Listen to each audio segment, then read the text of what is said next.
सैनिक से करीब 12.5 लाख रुपए की ऑनलाइन ठगी करने वाले गिरोह के 6 आरोपी काबू। 30 एटीएम, 7 मोबाइल, 6 चेकबुक, 7 पासबुक, 1 गाड़ी व करीब 1 लाख बरामद।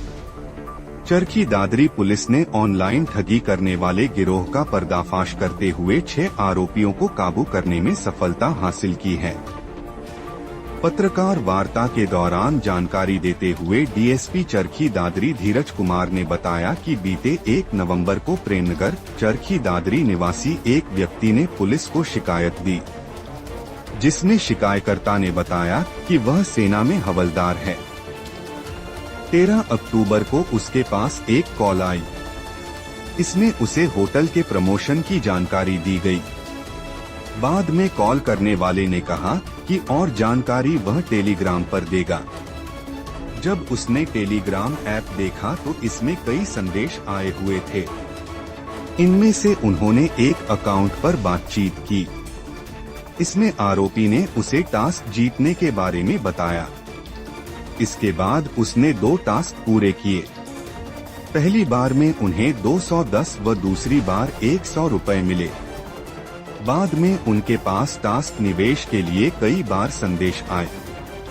इसमें सबसे पहले उसने 1000 रुपए निवेश किए। इसमें 1480 रुपए मिले। बाद में उन्होंने अधिक रुपए कमाने के लालच में ठग के खातों में और रुपए डाल दिए।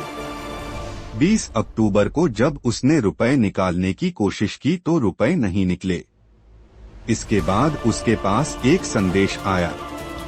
इसमें लिखा था कि टास्क अभी अधूरा है और रुपए निवेश करो। इसके बाद उन्होंने 5 ट्रांजैक्शन से रुपए भेजकर निकालने की कोशिश की तो भी रुपए नहीं निकले। बाद में उसे ठगी का पता चला। उपरोक्त शिकायत के आधार पर साइबर क्राइम पुलिस ने अज्ञात के खिलाफ अभियोग अंकित करके जांच पड़ताल की कार्रवाई शुरू की थी। उपरोक्त अभियोग में प्रभावी कार्रवाई करते हुए सहायक उप निरीक्षक संजीत सिंह साइबर क्राइम थाना की टीम ने टास्क जीतने का झांसा देकर धोखाधड़ी करने वाले गिरोह के 6 और सदस्यों को राजस्थान से गिरफ्तार करने में सफलता हासिल की है।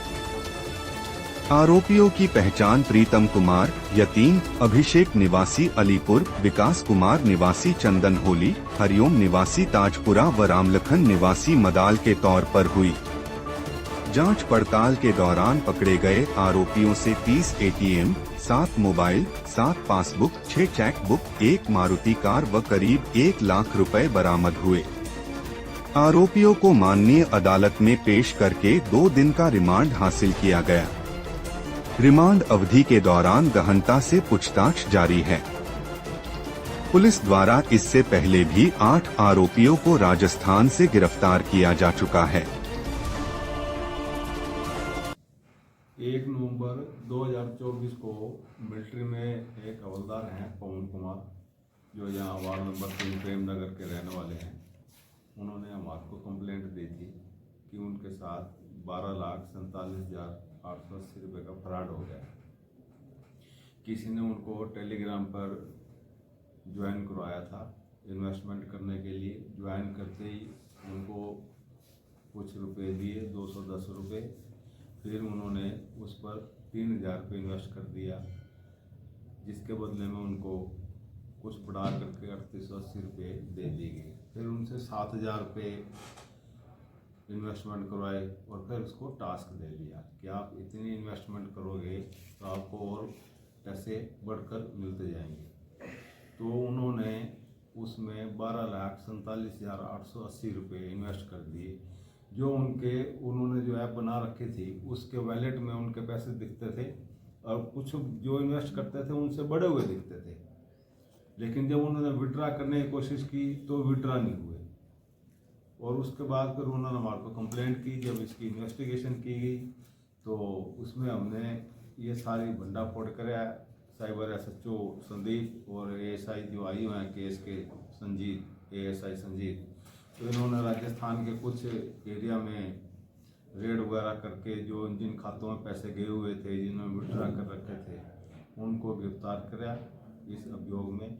और उनके पास से 30 ATM card, 7 passbook, 6 chequebook, 7 mobile phone, Swift video car और 1,13,000 रुपये कैश बरामद हुआ उनके पास से। तो ये क्या करते थे, टेलीग्राम के थ्रू इनको बात करते थे और फिर अपनी कोई ना कोई स्कीम बता करके उस बातचीत करके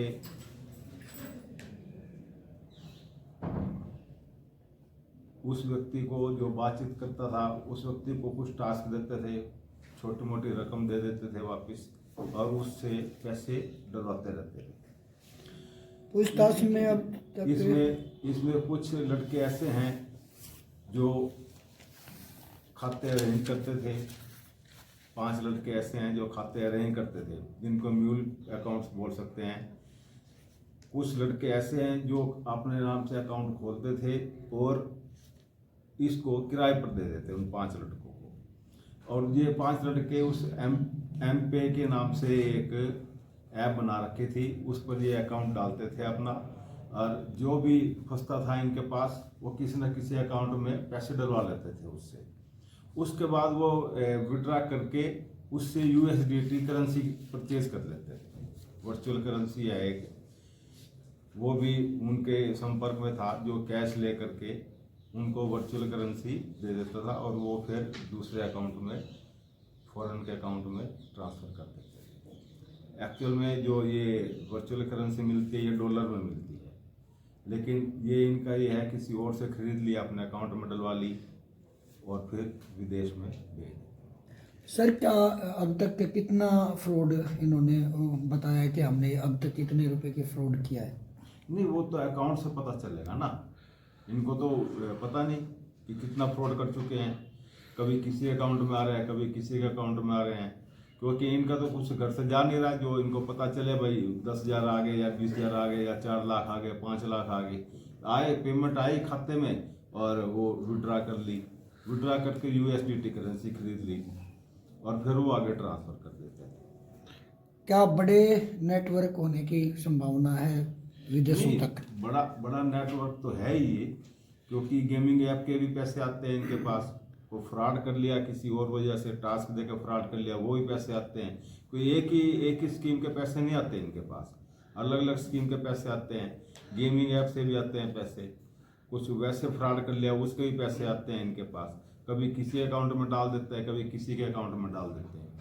तो ये अभी इन्वेस्टिगेशन चल रही है, सभी अकाउंट्स की डिटेल वगैरह लेंगे बैंक से, तो उसके बाद ही पता चल पाएगा कि कितना फ्रॉड हुआ है कितना नहीं हुआ है, उसके बाद ही कुछ क्लियर हो पाएगा। सर किसी देश का नाम भी सामने आया क्या, ताकि उन्होंने करेंसी डाली? नहीं, ये तो अकाउंट में डलती है ना, ये तो अकाउंट में डलती है। अब जैसे अब आपने यहाँ अकाउंट बना लिया वर्चुअल करेंसी का, तो वो आपके अकाउंट में डलेगी। नहीं, जो ये भेजते थे सर अकाउंट में भेजते हैं ना, ये सारी करेंसी अकाउंट में जाते हैं, अकाउंट से अकाउंट हो जाते हैं। वर्चुअल करेंसी है ना, फिजिकल तो है नहीं ये कि किसी को